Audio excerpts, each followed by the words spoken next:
une des questions qui est revenue souvent, c'était est-ce qu'il y a des femmes qui sont vaginales et est-ce qu'il y a des femmes qui sont clitoridiennes?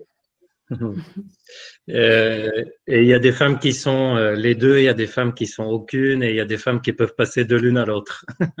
En fait, non, ça a été la grande erreur qui a été commise, je trouve, pendant très longtemps de séparer l'orgasme féminin en clitoridien et vaginal. Et faut retenir qu'il y a un orgasme féminin qui peut être obtenu de plusieurs façons. Et d'ailleurs, si tu peux remettre, Camille, tout à l'heure, ça, le clitoris que tu avais, quand il y a une pénétration dans le vagin, donc ça rentre entre les deux corps spongieux qu'on voit, et quand on appuie en fait à l'intérieur du vagin, c'est tout le clitoris qui est stimulé, et en particulier de l'intérieur en fait. Donc dire c'est vaginal, c'est le clitoris qui est à l'intérieur du vagin, et donc ça n'a pas de sens.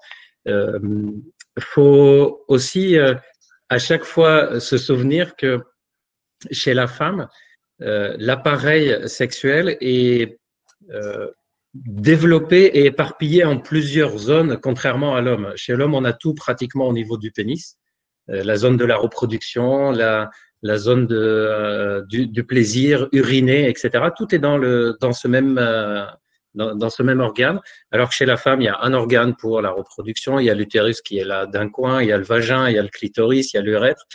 Et donc, ça peut paraître comme si c'était plus compliqué ou plus complexe à utiliser. En fait, c'est juste une façon différente. Le problème, c'est que jusqu'à il y a une trentaine d'années, c'était surtout des hommes, comme moi, qui disaient comment les femmes fonctionnaient.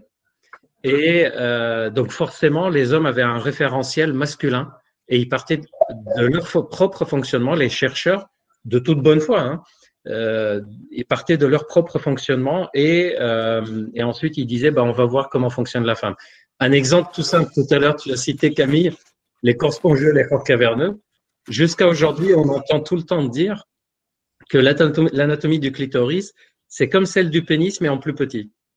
Et ceux qui me connaissent savent que je dis tout le temps que j'adorais qu'un jour on dise l'anatomie du pénis, c'est simple, c'est comme le clitoris mais en plus grand. C'est-à-dire que ce soit le clitoris le référentiel et pas le pénis. En tout cas, il y a pas ce différentiel vaginal clitoridien. Le clitoris participe de l'extérieur et de l'intérieur. Les lèvres, on oublie souvent que les lèvres de la vulve sont très, très riches de stimulation et elles peuvent participer au plaisir à l'orgasme. Les mouvements du bassin participent au plaisir à l'orgasme, tous ces muscles rouges qu'on voyait. Et bien sûr, l'organe principal du plaisir qui est au niveau mental. Je te laisse compléter, Camille, mais je voulais surtout rappeler que cette notion de vaginale clitoridienne vient plutôt d'une mauvaise interprétation dans l'histoire de la sexualité.